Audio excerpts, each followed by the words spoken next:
are going to get started with our August 28th policy committee meeting. Agenda. So 1.02 approval of the June 26, 2024 policy committee meeting minutes. Is there a motion? Oh, go ahead. No, go ahead. I'll wait till the motion's made. Is there a motion? I move to approve the policy committee draft meeting minutes from June 26th. I will second, and I know Ms. Allen just has a comment or question about the I minutes. just would like for these meeting minutes to reflect that there were 2 items that are on the June 26 meeting minutes that were not brought forward to this meeting, but were indicated on the meeting minutes that they would be brought forward. Not that that's a problem. There are plenty of policies for us to review. So just wanted to note that. And that's policy 415, the administrative attendance waiver policy, and then policy 430, attendance at Right. school. I was actually going to address that once we got started. They just weren't ready for prime time. That's We what we needed figured. a little bit more time to get the draft in order, and it will be on the agenda for the next meeting. That's one. Great. Perfect. That's what we figured. We just Yes. wanted to make a note of it in Yeah. today's meeting minutes. So otherwise, so those in favor of approving the minutes from June 24th? Yeah. June Aye. 26th. Aye. So that's all 3 of us. Thank you. Do we have anybody signed up for public comment? I'm assuming no. No? Okay, so we will move right into our, I think, biggest discussion probably this morning, our policy 439 dress code for students. So do you want to present? Sure. First, or- So I will just kick it off, and then I'll turn it over to Dr. Mirshaw next to me. This was first presented to the policy committee in February, and this will be a quick recap of what we discussed last time. At that time, we noted for the panel that there was work to be done to reach out to community organizations, students, so forth, and Dr. Mirshaw undertook those efforts. We were hoping to have a draft ready on June 26th, but we needed a little more time to get the good work that Dr. Mirshaw did done into the draft. And so we are here today to present on the draft of that policy. When we met on June 26th, the board or the panel's concerns or questions were about consistency and enforcement and the uniform policy. And so with that, I will turn the floor over to Dr. Mirshaw to talk through the changes to the policy and the efforts that she undertook to get to this point. Thank you, everyone. So last spring into summer, I gathered some stakeholder feedback. I met with the Racial Equity Committee and gathered their feedback. I then shared this with our Principals Advisory Council, so we had principals from all grades represented that gave some feedback as well. And then if you've never had a chance to meet with the student leaders in Frederick County, I highly encourage and recommend. The highlight of probably last spring was meeting with the student leaders and spending about an hour with them and collecting their feedback both in written form during the meeting and then having them have a form where they could submit and share ideas on the policy. And so some general themes that we wanted to kind of incorporate that you should see in here. I'll go into what the students wanted, and they were very clear about what they wanted. First, they wanted to ensure that they had their rights. They really were pretty clear about we have rights in what we want to wear, and as long as we are not creating a disruption or safety issue at the school, we should have those rights. And so that was one thing that was very important to them. They wanted language that was pretty gender neutral. So anything about, I think, straps, they said, well, that's very much targeting females. So we kind of removed anything that identifies articles of clothing. We talked about like skin showing and appropriateness, but we don't have like clothing identified that can identify a gender, because they didn't want any gender to be targeted. So gender neutral language. They didn't want any sort of body shaming type of things in the language that was included. They really wanted some equity pieces in there, so you'll see Bonnets, do-rags, hats, those things came up a lot by students, and they said, you know, it's not fair that we cannot wear these things in school. So you'll see a change proposed for high school, and the high school principals were very much in support of saying headgear is allowed at high school. Middle school wasn't sure that that would be a good idea, just maturity level of students, but that addresses at least the high school students and their need to want to just be able to wear things. We talked about, we definitely can't have those full-on masks that that conceal your identity, the balaclavas and the ski masks. Those are not appropriate. But if you're wearing a baseball hat, if you're wearing your hoodie in class, if you have a scarf on, like, that doesn't seem to be a major issue, and that was something the students were really advocating for. And then they did want to make sure that they feel safe in school, and they sort of gave me the sense that they trust their principals, because I asked, well, what would make you uncomfortable? What would make you unsafe? And they were like, well, we don't know until we see it. But if we see it and we go to our principal and our principal addresses it, like, that's what we want. They do feel that there should be some sort of line with hate speech, hate symbols, but they were clear, like, you know, if I'm wearing a political party t-shirt and the other person doesn't agree with that political party, that's not hate speech. That's just you don't like this political party. I have a right to wear this. So, but hate speech to them really was a different level. And they said, again, if they see it, they can go to their principals. They know that they can then say, this is across the line. It's not appropriate. Principals just felt very much about the hats, wanting to include that, being inclusive of just having some cultural sensitivity to different kids and wanting to cover their hair. And talked about, you know, the support and training once the policy's completed, that we can provide principals so that they can know how to respond to if somebody comes and says, I think that outfit is inappropriate, that shirt has messaging on it that's inappropriate, it's causing a disruption in the school. I think that training is what we would follow up with once the policy is done. With the Racial Equity Committee, there was a lot of conversation about trying to name names. What are the things that we want to include? And when I actually asked the students about that, they said it's so broad. We just have to, like, when you see it, when it upsets you, you know it. Like, and that's when you go to report it.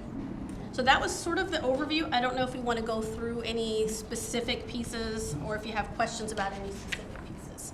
So let's just walk through the changes to the policy, and we'll start at the top. I'm not going to do the little ministerial changes, but the big change in the definitions section, the criminal gang or criminal organization, it is exactly the same, except we have amplified 2C by providing a little more detail about what that common or overt or covert organizational command structure might look like.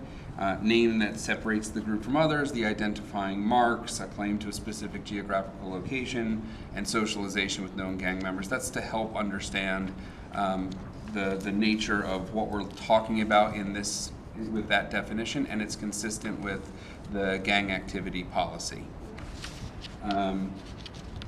You'll see in the definition for headwear, which was headgear, it is now headwear. We've added what Dr. Mirshaw referenced with the scarves, do-rags, and bonnets. We've added a definition for school property or school grounds, which is consistent with the definition we've been using throughout wherever a similar reference is required. And we've amplified the discussion of what a school-related activity or school-sponsored activity looks like. Any questions on the definitions? Within the policy statement, you can see in C2 we've added a very clear articulated expectation that this policy will be applied equally and that it will do so in a way that does not discriminate. And then a lot of what you see struck from from C3 in the policy statement is really just it being moved from the policy statement to the implementation section. Because these terms really were more about the implementation of what the expectation was and not about the articulation of the expectation itself. So questions about the board, what would be the board's policy statement? Yes. I have a question about C2 and C3. In C2, we say it's the board's expectation that the dress code will be enforced consistently. Then in C2, we say we recognize school administrators may impose additional standards. So I just wonder, are we diverging away from what we just said in C2? We want to be consistent across the system, but then we're recognizing that different schools are going to do different things. So it's a delicate balance that we're trying to thread here. You know, there's a very fine needle we're trying to thread, and that is both to have the consistency across the system, but also to recognize that Frederick County is a geographically large area that has different communities, and different communities are going to need to focus their particular concerns about the dress code and have them addressed in that specific location. So the concerns that you might see in Frederick, which is a more urban, and Frederick City, not Frederick County, which is a more urban area versus something more like Catoctin, where you're a bit more rural, more agricultural, there's going to be different concerns. And we wanted to make sure, while still directing towards consistency, we wanted to make sure that we were able to meet the needs of the specific smaller communities within the larger body that is Frederick County. This is one of the number one things that I've heard from both teachers and administrators is lack of consistency, not only from school to school, but from hallway to hallway. And it just bothers me that we're going down that path again. I totally understand from rural. Post-COVID, we basically, Brunswick, let's use Brunswick Catoctin as examples. They have a culture of headgear, hats. Great. Which was outside the published, but we allowed it. And now we've addressed that here where it's allowed. I'm just trying to figure out what's next. What's an example of what's next? It seems that this language is language that's been here because it's in black, so I'm almost wondering if it is worthy of striking, given the way you've expanded it, because... I just feel like we've become so expansive. Right, you've become So expansive, inclusive, right. Should we not say, this is the policy? So, and we certainly can do that, and if that's the direction that the committee, or that the policy committee wants to go, we can certainly make that edit.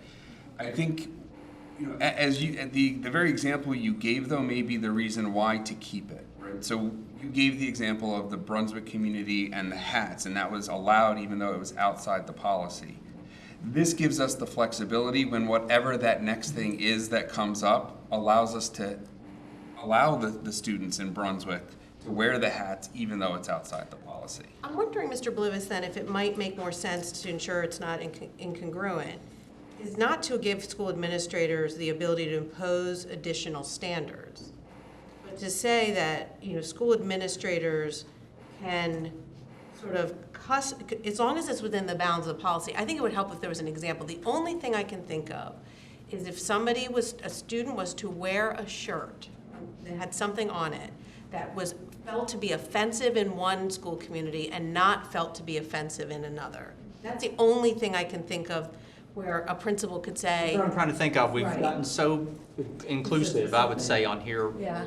Yeah. What, I mean, you an could maybe example of change the what word, else right? could there be? I mean, I think this came up a lot in the racial equity committee too, so let's give an example of a Confederate flag t-shirt. That's a great example, right. Because in some contexts, you view the Confederate flag with historical significance.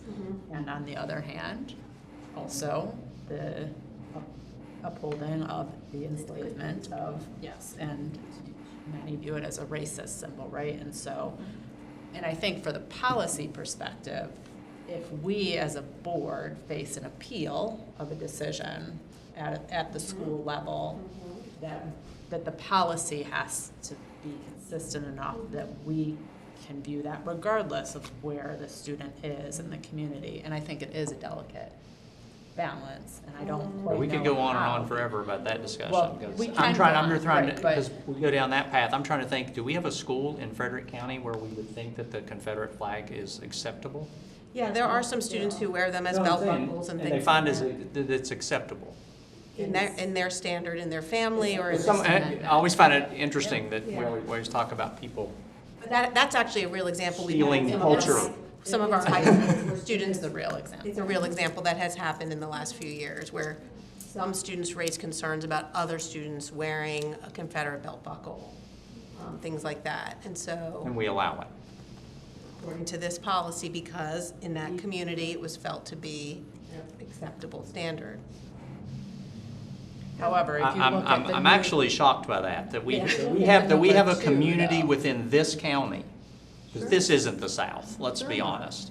And I can think of a couple of communities in Frederick no, County where I there can't, I there can is think a- of them, but they are not.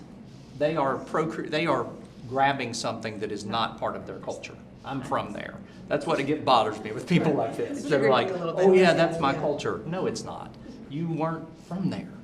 I grew up there. So Might I offer it to- bothers me when Sure. people act like they use that as an excuse, when typically there is an underlying theme behind that. And this one, I'm sorry, I'm getting on the soapbox here.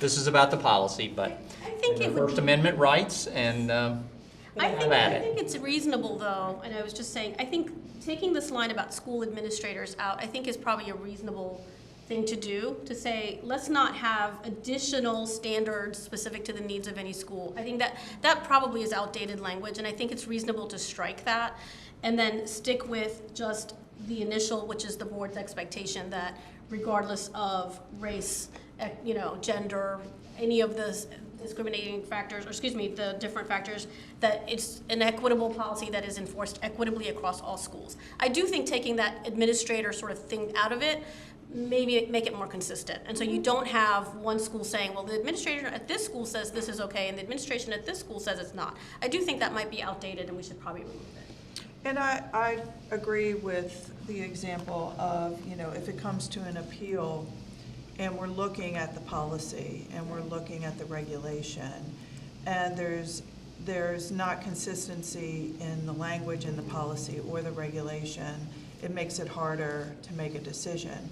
But certainly in an appeal situation, we can take into consideration specific environmental consideration. You know what I'm saying? Like it wouldn't be unlike a board to consider other factors outside of the policy or the regulation in making a decision. Because the scenario then would be a student is told you cannot wear that. Right. They then say, "You're violating my rights," and they file an appeal, and the And they board. have- So they have a process in order to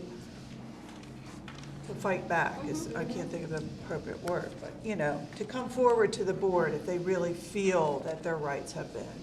And I think that goes back to the principals, what they were talking about is, some training and guidance on if someone is wearing that belt buckle, and I look at it, maybe I like it, or maybe I don't, but is it actually creating a school disturbance? Right, Like, is school exactly. functioning, or is school not functioning because of my belt buckle or my t-shirt? And I think that's another layer where I think we then have conversations at school. Now, if students come, and let's say, you have 15 students come running to the principal's office because of this person's shirt, belt, whatever, that gets to the point of a disturbance, because kids can't focus on their learning because they are bothered by what they're seeing. But what if nobody comes to the principal's office, right? Now, what do we do there? What do we do if a teacher sees it and says, this is not appropriate, I'm doing a referral, you've got to go to administration? Then they would use the code of conduct and maybe kind of work through individually. But I do think it makes sense to remove this one line. And I think that would help get with more consistency from our administrators. thank you. Okay. So then my recommendation is that we strike all of C3, because the Yeah. first sentence really is just that that the board supports what we articulate in the policy. Well, obviously, or you wouldn't have passed the policy. So I think all of C3 should be struck, the entirety of it. Thank you. Any other questions or concerns about the policy statement? I did have a question. We prohibit the covering of the face, and you do give specific examples, but and then we talk about the religious exemptions. So do we have students that do the full covering for religious Not for purposes? Well, you could have female students that do cover fully, and I think that's different. That's why we actually spell out the balaclavas and ski masks, because they are not covering using those.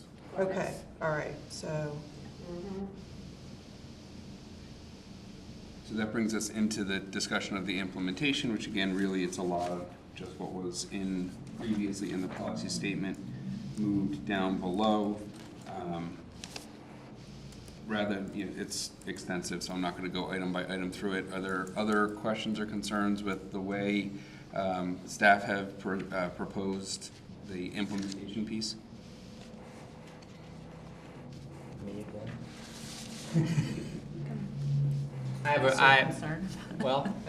I'm speaking from talking with both administrators and teachers. I have a problem with hoodies. One, I think, gosh, now I'm like my age, I think it's disrespectful, but two, I think it's isolating. I think when a student pulls up their hood during class, and when you talk about pulling up a hood, that means they can conceal a significant portion of their head and face. I even talked to a teacher that said they're concealing the fact that they have earbuds in. And I just think that's one that's just not, I don't see a reasoning behind why you need to wear a hood in school. It doesn't strike me as a necessary statement of style or while you're in class. If they want to pull their hood up as they sit in lunch or walk down the hallway, have at it. But when you're sitting in class for instruction and teachers are already responsible for policing way too many things, I would like us to support teachers in that you're not sitting in the back of the room and isolating yourself. Because that was one of the best statements I got from a teacher was said, it becomes an isolating issue. Is if they sit in the back, they pull their hood up, nearly covering their face, and they zone out. And I think that's part of learning. That's part of a learning institution, and I just don't see where that's restricting their rights in that a shirt, this is not a hat, this is not a head covering, this is a part of a shirt that they wear, and they can pull the hoodie up and again basically isolate themselves, conceal the fact that they're using earbuds. It's interesting. Oh, Go ahead. Well, I was going to say, though, I think that is a cultural component, because what's the difference between that and a baseball hat? I see a lot of difference. Yeah. between that. I don't know that our kids would, though. They're not wearing a football helmet. Yeah. They're wearing a baseball hat. I think that for some kids, I mean, you can isolate yourself and put your head on a desk and be in the back of the room, hood or no hoodie or hat or no hat, right? So I think that's a teaching, like tap the student, hey, let's join the group, let's get focused. A lot of kids, and schools I've worked in previously, that is part of the fashion, that is part of the look. It is a comfort piece. It is a part of maybe covering your hair up if it doesn't look the way you want it to look without having a hat, because some people don't wear baseball hats or don't want to wear those in school, but a hood gives you that same, my hair is covered, and so nobody can, and it doesn't conceal your identity in school. I mean, your face is visible. So to me, that was one that hasn't been a concern for me in schools where I've worked or in what I see. I don't think it hides their identity. It is for some kids a comfort thing, like it's almost like putting a blanket on themselves. I do think if a student is not engaged in teaching and learning and their head is down, whether they have a hood or not, if they're not engaged in what's happening, teachers should address that. But I don't know that necessarily a hood being up by itself is a symbol of someone not being engaged. I wonder, Dr. Mirsha, I think so without calling out the hoodie as a piece of clothing, what I heard underneath what you shared, Mr. Rose, is sort of any attire that impacts a student's ability to be actively engaged in learning. Because that really could cover a variety of things. Because I loved your example. You're like, you could pull your hat down low, you can pull your, collar of your shirt up high, you could pull a hood on. But any attire that sort of impacts a student's ability to actively engage in learning would cover the scenarios you're talking about. Because there's a difference between I'm cold today and I've pulled my hood on my sweatshirt up and I am checking out, and I'm pulling it close and all I see, my middle schooler does is all I see is her nose, and I'm like, that to me is something that should be addressed. Would you feel like that would address your interest by having attire that impacts a student's ability to actively engage? I guess I just continue to have a problem with a lot of the things we're talking about or beginning to talk about this school year, in that we're asking our classroom teachers to be additionally policing. I want us to take the responsibility. Yeah, I absolutely. want administrators to be able to say, school board voted, school board says. This would cover that. The That- challenge, right, That's with- all I care. I don't want the teachers to be questioned. This is what the policy says, this is, I hear that, yeah.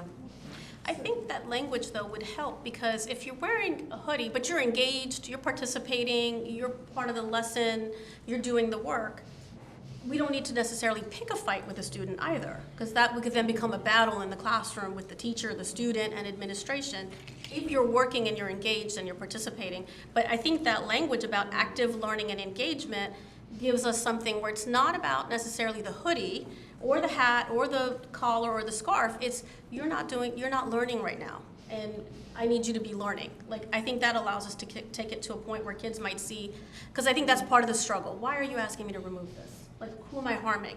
Well, if we can connect it to learning, we can say, look, you hood down, head on the desk, you're not learning, we need you, we can connect it to the learning journey, we can connect it to, you've got to graduate, you've got to move from 9th grade to 10th grade. I've seen kids do it with their giant, like their winter coats. In the winter, I really used to see it a lot as a school director. It's like the coats that look with the Eskimo and, and the thing. I think the challenge, I hear the interest in wanting to name hoodie. The challenge is it remains sort of a symbol of a particular type of a student. So the imagery that is still very present in the minds of our students around Trayvon Martin and things of that nature are really something that the board would want to be careful of, since there's been such tremendous work here to sort of neutralize racial and gender-based language. I'm wondering if it might be worth an attempt to try to integrate some language and then sort of get some feedback from schools and teachers to say, like, how's this going? We have two mechanisms to do that. We have Principals Advisory Committee. We also have our ERC, our Education Reform Council, with our teachers. We could get some feedback for them. I think this may address the interest that you have, but also sort of the students, just as a consideration. Okay. We did get one email this morning from a teacher as well with the same concern about the hoodie, particularly because The earbuds. it conceals the Yeah, for earbuds, and sure.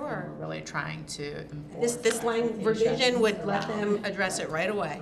Yeah, so if we Okay. can maybe tweak the language. Maybe we could add something about anything that disguises earbuds, or something like that as well. You want me to try to. and interferes with the learning experience of Yeah. our students. I would suggest that maybe we take out this, students are permitted to wear headgear as long as it does not disrupt the students' ability to participate or their opportunity, to add it. blah, blah, blah. Yep. But we don't have to spell out hats, scarves, hoods, do-rags, and bonnets, because we already put that in the description of headgear up there. So I think we could eliminate that, giving those specifics there, but incorporate that language that Dr. Sergo had indicated, that, that gives the teachers, I think, that opportunity to use this as their, they're not gonna pick a fight if they don't have to, but if that kid really is Yeah, that's a great place to not put it. engaging. And was there any concern from middle school administrators about no hats for middle schoolers? No, they felt pretty comfortable about that and felt that it developmentally and they wanted to continue with the no hats. So how does this policy address that? It just, so in number 3, it says permitted attire for high school students. Yeah, so, Okay. So, yeah. But it doesn't actually say It anywhere doesn't say anywhere in about. middle school it's not Should I, we'll permitted. add that I in. think so. I think And you have to- elementary, I think just specify that, yeah. So we can add that in for elementary and middle. This does not apply, or whatever, this is not applicable.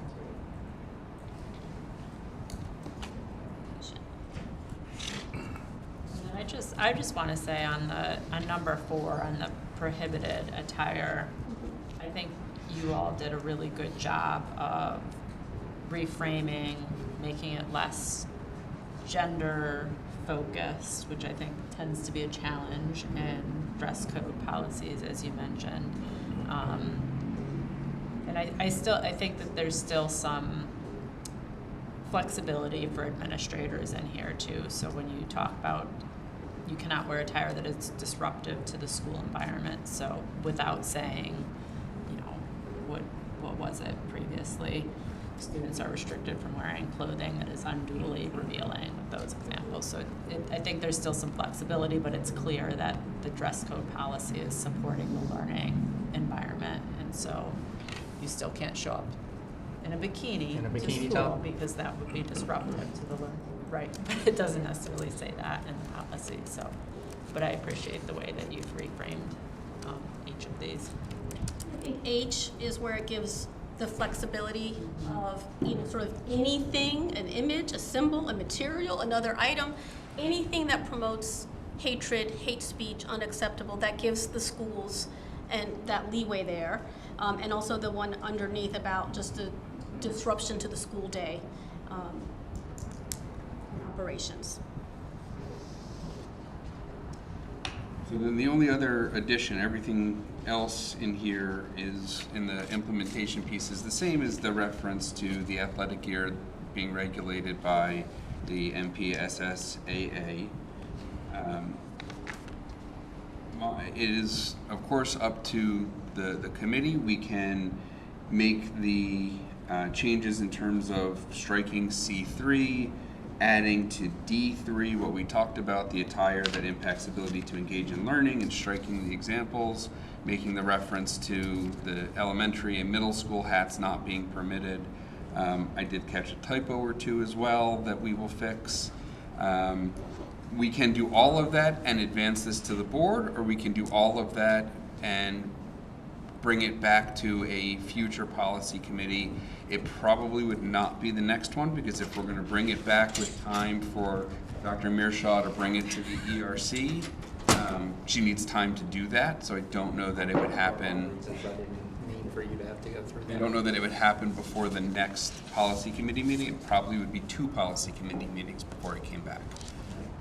I think I have a question. Oh, Are go no, that's okay.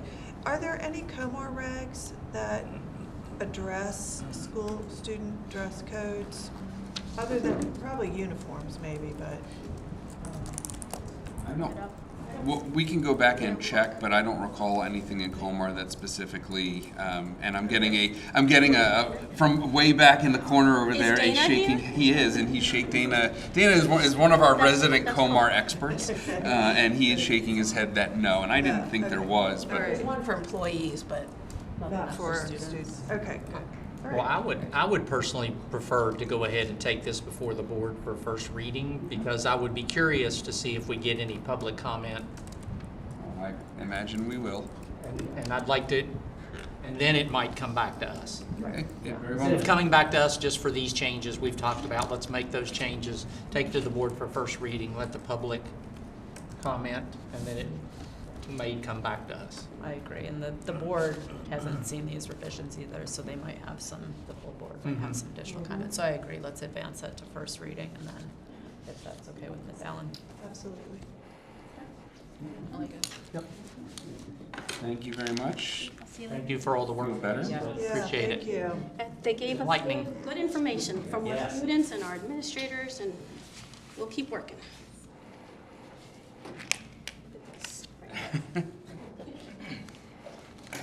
Get better. Good luck tomorrow. Thank you. Yeah. Thanks so much. So this was the only item on the agenda that was an action item. All of the rest are policies that are here for, to get feedback from the board, to give direction to staff as they work to make edits. And so the next one on the agenda is policy 418, child abuse and neglect. You know, as you can see from the policy, it hasn't been updated since it was initiated back in 2006, and it constitutes a single paragraph.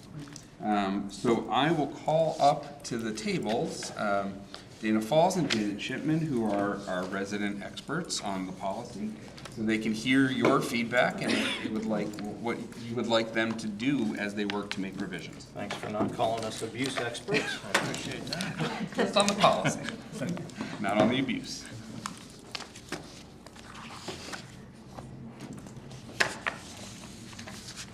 So, board members, thanks for the opportunity to review this with you. And I know Janet and Ryan Deffabaugh have kind of gone through the policy to put it in the new format, and to look at, are there any changes that we would recommend? There are no significant changes, and I'll let Janet kind of do a little wordsmithing with what they're recommending in regard to a little bit more in clarity. And that's just kind of guidance, so good morning. We tried to simplify the language because, it doesn't matter who is abusing a child. In that first sentence, if we have knowledge or we believe something may be happening, then we are to report. So we tried to simplify that piece. I'm sorry. And Is there an updated version? Because we don't have. We have our own notes. Okay. Just the okay. But make sure we, make sure you know we, Okay. okay. We can't see what I you're. was thinking you saw what I had. So it's just a very simple paragraph that kind of defines our role, or an FCPS individual's, staff member's role, if they suspect any sort of child abuse, neglect, sexual abuse, and then the response. So the only statement in the policy that currently exists is just basically, it's our role to report, and this is, we need to leave the investigation up to the authorities or CPS. So that's it. Currently, there are no definitions or a policy statement. All of those are in the regulation, so it's just a matter of guidance if that is something that needs to be added to the policy, or we keep them separated and that's in the regulation. So you always want to have definitions in both the policy and the reg. They were never there before, so we can add them. Yeah, so none of these are model anchors, so you should have the template. Yeah, we do. Oh, okay. Yeah. So we can move the definitions that are currently in the regs over to the policy as well. Right, and then, yeah, I think the policy statement's important too, whether it's, I don't know. And we can certainly do that, and we will model that after others that we have. And I just really simple. I had a question about the very first sentence. It says every board employee. They're not board employees. Should it be all FCPS staff or? So I'm glad you brought this up, actually. So one of the things that we have done, particularly as it relates to both child abuse and neglect and suicide prevention, is we've revised all of our training for volunteers. And when I say volunteers, I mean paid and unpaid, including athletics, coaches, extracurricular, and club sponsors, that actually now to work with any student in any capacity, whether you're paid or unpaid, you actually have to take a training, the same training on child abuse, neglect, and signs of suicide. And so I think with that in mind, the board's policy should be really anyone who is working in a capacity with our students, in an official capacity with students, either as an employee or as a paid or unpaid volunteer, coach, or club sponsor. That would align with our regulatory practice that we've been implementing. I would ask that we make sure to clarify, though, because the responsibility of a volunteer is very different than what the law requires of a staff member. Right. And Yes. so I think Staff members are mandatory reporters. Correct. I think that we would have to be clear that they're required to report it to a school administrator versus they would report to CPS. And like that. currently, the statement is that they must report it to the Department of So maybe Social. two different paragraphs there, one applying to employees and one applying to I volunteers. think it's a great point, Mr. Fold. I know when Ryan worked on the updated training, the module, that we distinguished between a mandatory reporter and what we called an obligated reporter. Right, so, because there are different consequences. So I wonder if in the definitions, you might want to have mandatory reporter versus what we've sort of decided to call an obligated reporter.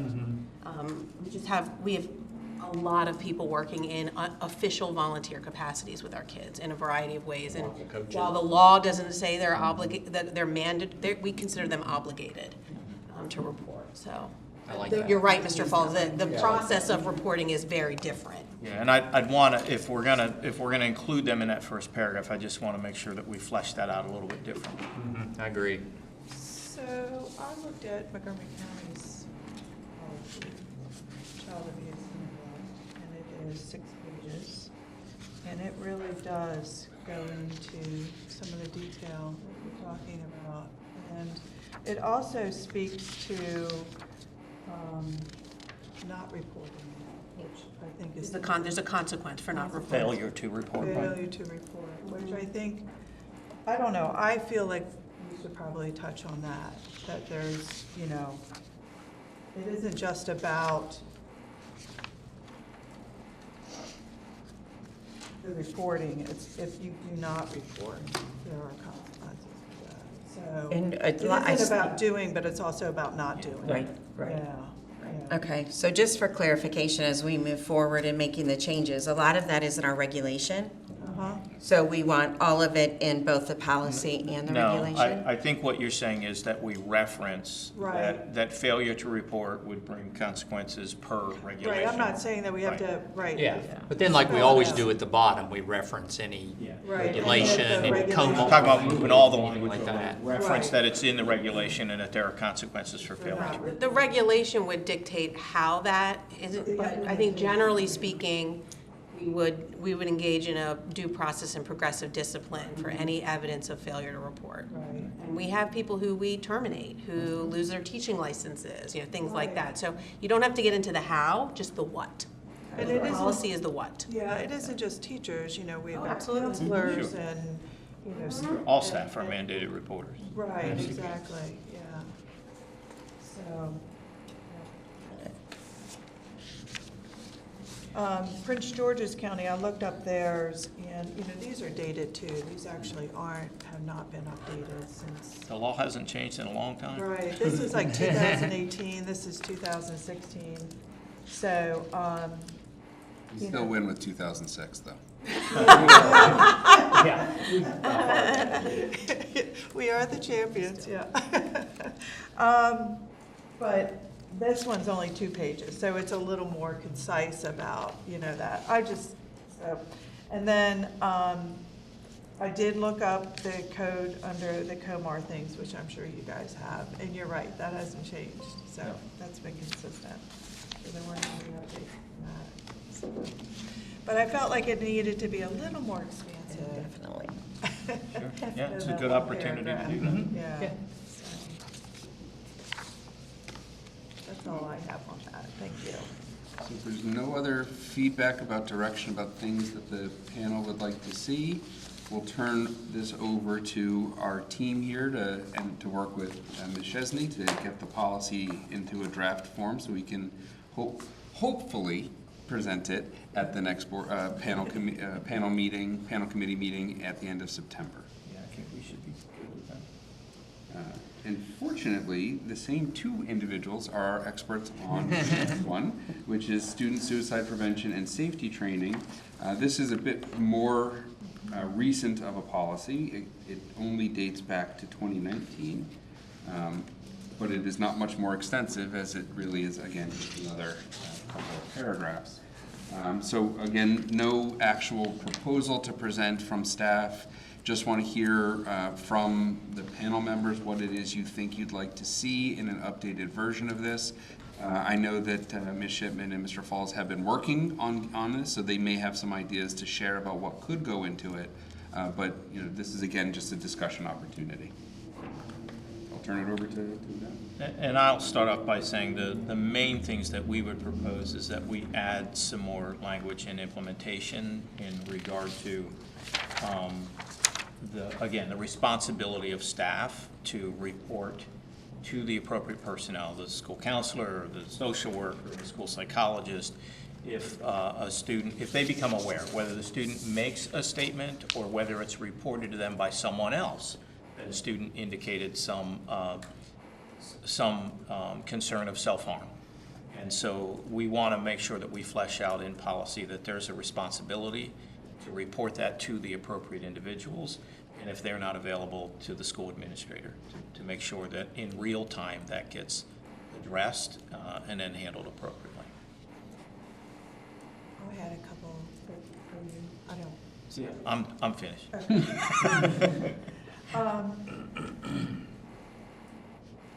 So again, definitions, I think we need some definitions there. Yep. And then looking at the State Board of Education, the subtitle 07, school personnel, under the student suicide prevention and safety training. do we want to add some language in this policy about the required training?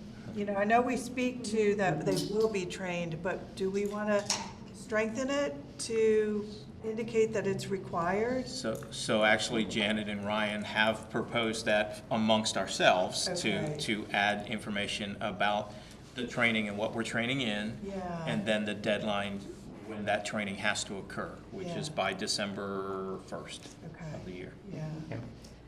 And Comar states that the training must be provided to certificated staff, but we provide it to all staff. And I think we should include that. Yes. All Yeah, volunteers. so we took out certificated and then you want to add Well, volunteer. again, go back, if you all might want to look at the language in the compliance module that all employees and volunteers took. It has that in there, but yes, we said anyone who is spending time in a supervisory role with students, volunteers, paid or unpaid, have this obligation because they see kids and they need to. Yeah, I appreciate that we reference Comar and many other regulations at the bottom of our, but I think it's important for us to articulate some of the key phrases, because people look at a policy and they don't often go into Comar. So I think it's important for us as a system to articulate some of the key phrases within our policy. And that's something that, you know, Dr. Sergo just pointed out that honestly, I believe is a shortcoming of Comar in this case in really not making it clear that all individuals in a school setting working with students should have this training. So we are kind of go above and beyond. A lot of school systems do. It's not like we're the only ones who do, but we know that that's what we need to do for those to protect our students. Are there regulations for this? Yes, yes, it is 400 400-63. Okay. And I guess, is the policy specifically speaking to the training or also our student suicide prevention efforts? The way that it's, the title of it could be read either way, that, like, is this our policy on the suicide prevention and safety training? Or is this also a policy around our efforts for student suicide prevention? You're recommending a title change. It should. Yeah, just the way that title. Suicide and Yeah. suicide prevention and safety training. It is a genuine question. Is this policy only about the training, or is it also about our suicide prevention efforts? The title is problematic. So in other words, do we want to incorporate some of the mental health supports, reference to some of the mental health supports that the system makes available, as opposed to just, The training. we need to train staff on suicide prevention and safety?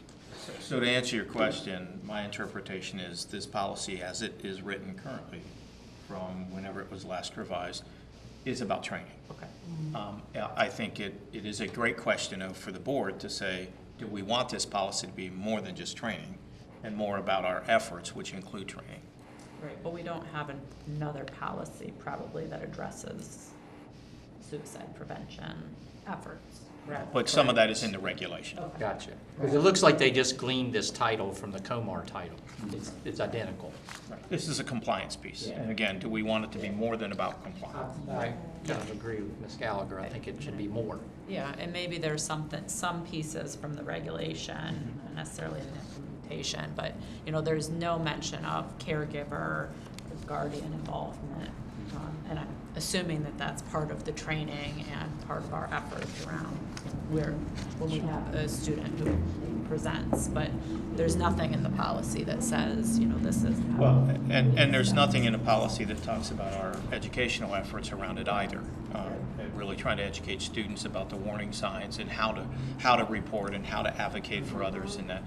And so we can certainly pull a little bit of that information in without going too much into the weeds, but identify that is a priority of the board. Yes. It may be enough to just say that it is the board's position that it is important to engage in training and educating students and leave the rest of the how that is done to the regulation. Okay. Yeah, I mean, I think we're about to talk about the promotion of health and wellness too, which this is also an interesting policy. Yeah. Like there's some areas where, you know, I think suicide prevention definitely aligns with mental health and wellness. And so if there are ways that we can make it more expansive, I guess, rather than just the focus on the compliance, would be my preference. And there's a reason why we clustered all of these particular imagine policies so. together for discussion, because they do all interact with each other. Uh-huh. Yeah. Yep, no good. So, did we give you enough to, I think we have enough direction so. to, yeah, make some changes, sure. and what do you think the time frame for being able to bring back this? I think we would be, I don't want to speak for Janet, but I think we'd be good for the same meeting that we bring the September. child abuse one. back. Hopefully September. Hopefully September. Is that because the agenda's full or because you don't have faith in us to get it done? No, just both. Neither. Neither, right. No, that's because, Of the minute. That's right. We have the utmost We confidence. have, Oh, thank you. You have an out. That's We're giving you an out, that's right. I'm giving you an out. like any good lawyer, I'm trying to hedge for you. Give you an out. So that brings us to the next policy, which Ms. Shipman, thank you so much. Yes, my pleasure. Thank you. And I'll invite Ms. Waters to come up while we're getting the preview. The policy 420, physical examinations, immunizations for students, and other information and discussion. This is the first time it's before the policy committee. It was adopted in 2012. It hasn't been revised since. And so we're here for discussion to understand the board's interest, so staff can prepare a set of revisions. And again, I'm sure they come with some ideas in mind. I think it's fair to say that a lot of our ideas are more semantics and grammatics, but we will be putting this into the new format. We haven't done that yet. So obviously definitions would be a part of that as well that we would need to pull in. But Jan, I don't know if there's anything you want to overview in regard to your thoughts. Yeah, I agree. I think that reviewing, getting it into the new format will be really helpful because there's not even a purpose really for the policy. And so that's hard to start from, but definitions and purpose would be great. A couple of questions that I have are that these all, I think the reason that all three are in this policy are because they all are in a particular COMAR reg, but there are some things that are of interest because it talks about requirements that a student provides, like the physical examination, but then we talk about our onus to provide certain types of screening, which are not examinations, they're screening. So I probably would kind of fine-tooth comb it a little bit with the definitions and language, and then just kind of land at, do we want all of these to be a part of one policy still? And that's just a question for you guys. In terms of with the immunizations one, is that what you mean? Yeah, well, it's physical examinations, which is something that the student provides for enrollment, and then we talk about the requirement of a physical for sports, which is probably should be differentiated, which is fine for sports, but then we talk about hearing and vision screening, which is something that we provide by law. We have to do that, and that was a question for me: is did we want that to be all the same? And then immunizations and communicable diseases, I can see them going together, definitely. But I wasn't sure about. I wouldn't call this physical examinations and necessarily, because we're talking about two different things. So they can be in the same policy, but we can flesh them out as separate things. So Yeah, they might even be like 1A, 1B, Yeah. 1C. Are you talking about for the screenings and the physical, or are you talking about all of it? I'm talking about the first part, Yeah. that we can Yeah, I separate agree. some of that out. Yes, just- I think there's a good point in that, on one hand, there is a requirement for parents to have their child receive the physical prior to starting school and then at other checkpoints. On the other hand, there's a responsibility on us and the health department jointly to do the screenings that are required at certain grade levels with hearing and vision. And so that, I think, could be separated out to say, these are the responsibilities of parents, these are responsibilities of FCPS and the health department. Because we have responsibilities with the physical exams too. If they're not turned in for us to provide support for getting them, we don't. So I agree with you. So I was wondering about, the next policy that we're gonna talk about is policy 409, which is the promotion of health and wellness of students. And so I almost wonder, and there's like randomly a sunscreen use, like that's the only thing. But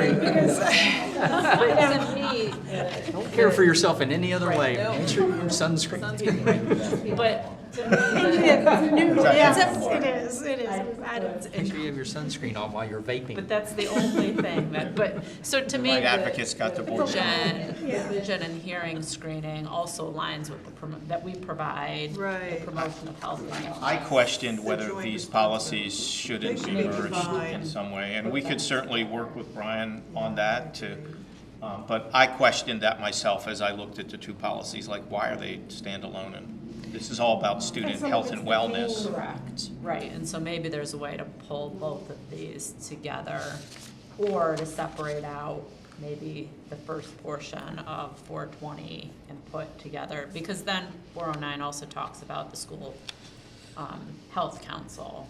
and- Well, that was the thing for me, is the school health, that was more of a school health council policy in the past. Well, and that's a requirement of COMAR that we Right. have that, so. Right, so I probably could take a look at that policy too and see if we can. You know, one of the things just to think about is, you know, a lot of the language in COMAR is around like just student health and wellness, so maybe that's what you would call this revised policy, is like student health and wellness. And, you know, you say like we're committed as a board to a variety of mechanisms for physical, you know, physical and, there's not as much about emotional, but like physical health and health and wellness. And here are the definitions, and we direct the superintendent to have regulations around screening, immunization, all of those pieces. So Yeah, I- make it broader. I think we could probably decommission one and Or two, or three. Yeah.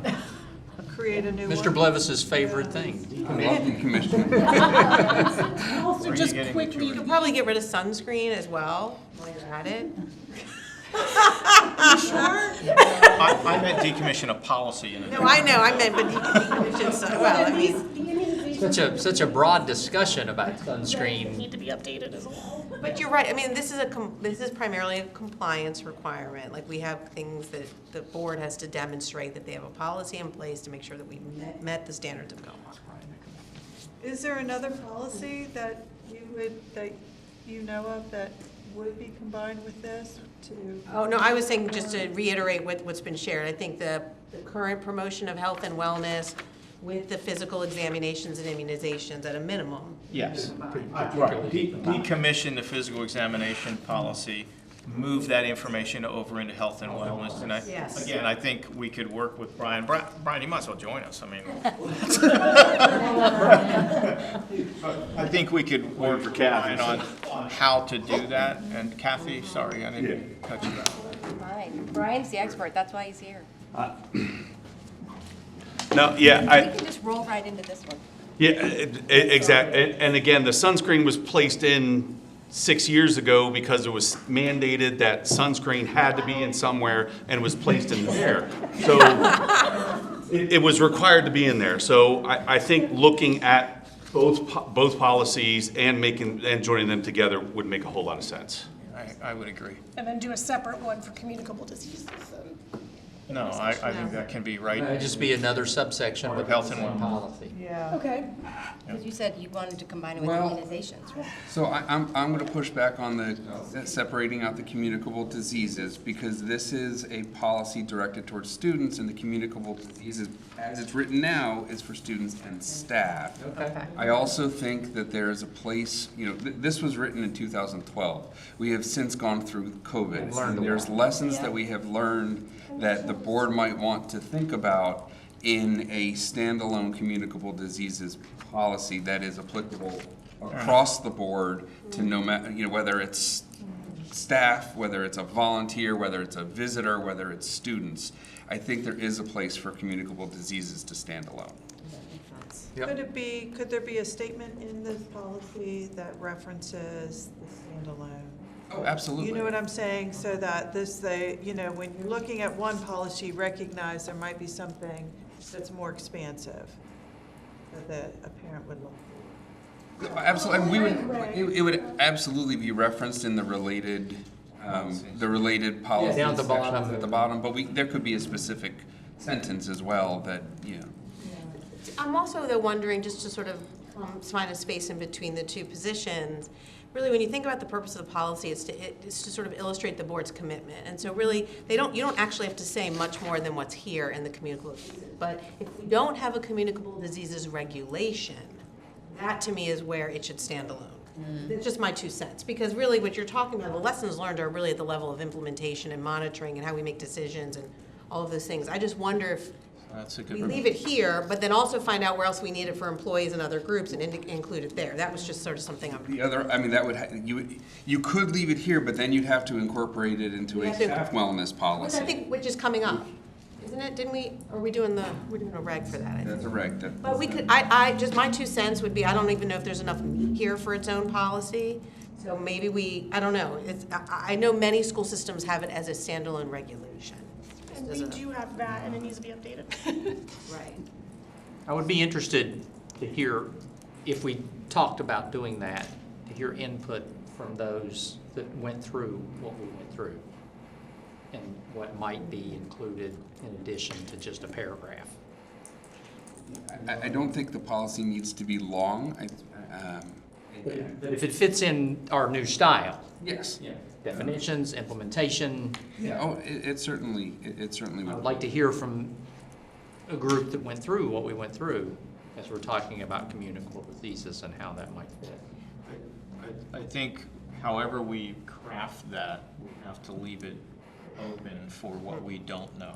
Exactly. Because I think that's what we found in COVID, is that we had to pivot and really change procedures on the fly.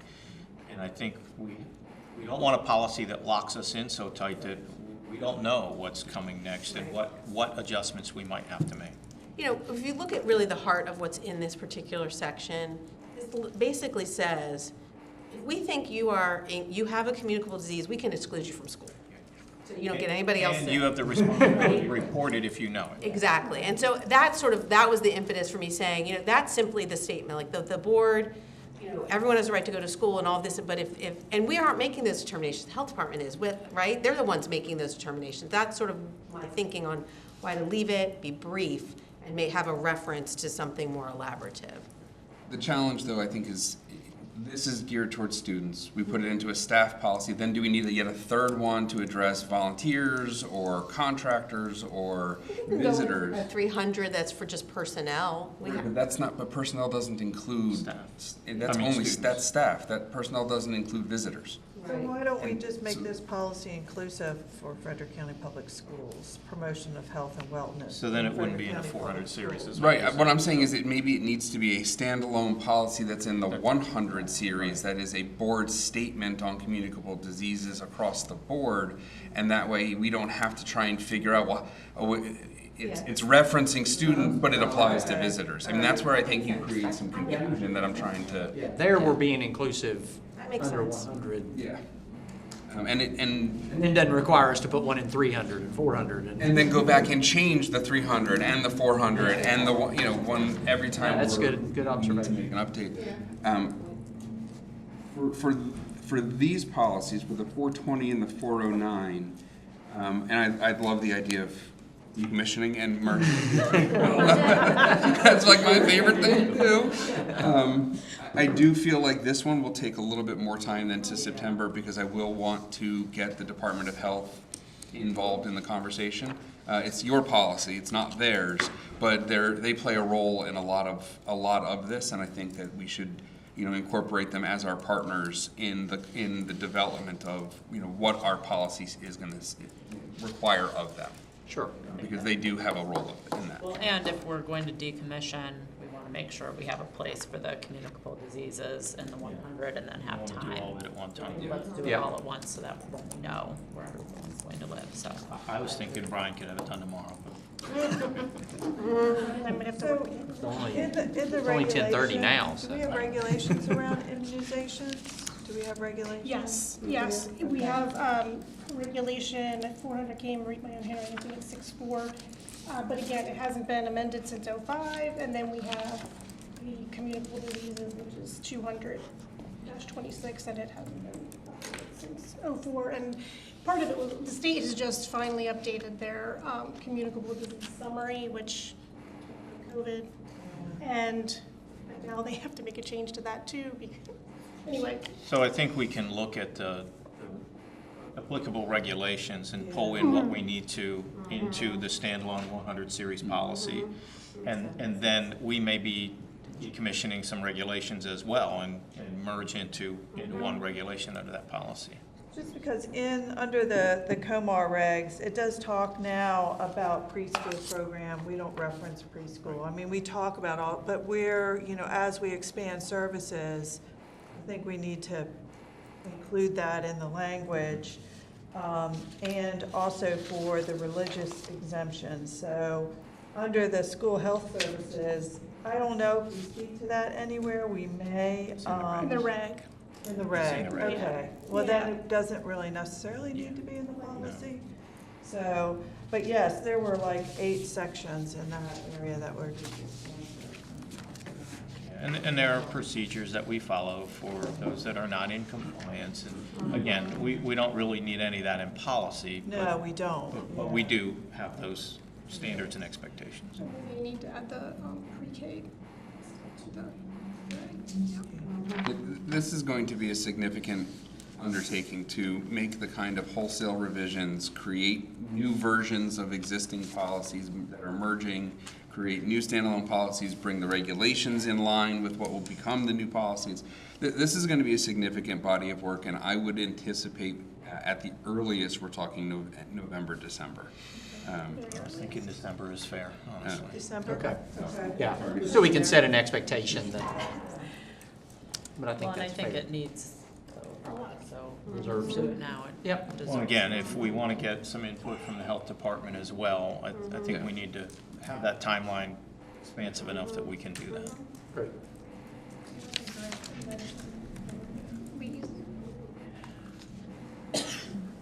So we've sort of handled 420 and 409 together, which makes sense given the direction that we are going with merging them into a single. I don't want to take away the opportunity, because Brian, you didn't get to join us from the very beginning of the conversation. If there are other thoughts you want to share on how staff might make some other recommended changes, I want to give you the opportunity to share those with the panel. Dr. Thoughts Gall? on sunscreen? I kind of wondered, were we getting like a kickback from the sunscreen industry? I think the State Department. State might have,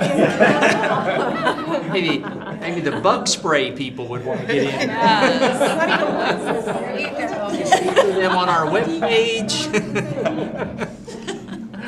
We want to make sure that the MOU with the health department is incorporated, that language is incorporated into the merge, so I'm assuming that would. When we have a final agreed upon MOU, Okay. we will work on I was hoping incorporating that might that. come up. We have been, to update the panel, we've been working extensively on revising what used to be called the cooperative agreement that provided for how student health services would be administered by the Department of Health. We have, that agreement was so outdated it didn't even reference special education and the needs of our special education students. So we have been working for literally months to come up with. Sure. To come up with a more comprehensive single document, because there were addenda to the document that dealt with the concentration of poverty in community schools. We're trying to put it all in one single place, so we have one comprehensive set of guidelines. As you can imagine, what was like a, 5 or 6 page document is now 30 plus pages with a service level agreement for technology appended to that. it's taken some time to get us there. We're at like 95% agreement with a few last things that we need to try and get over the finish line. We were hoping to have it in place before the start of school, but hopes and wishes don't always bear fruit. We've made a lot of progress, and we will. A lot of the immunization stuff is addressed in there, and so we can use that to pull into into this to the extent we need to. Right. So. The student wellness reg is hefty. It's 11 pages, and so it incorporates nutrition education, physical education at all levels, elementary, middle, and high, as well as the work of our food and nutrition department. So that's a really hefty reg that's very specific and well laid out, and so I think the combination of these two policies makes the most sense because we do have good reg behind it. Great. Just FYI, sunscreen, the reason why sunscreen, To end just to on- give you the history, I did not add that. sunscreen is a medicine.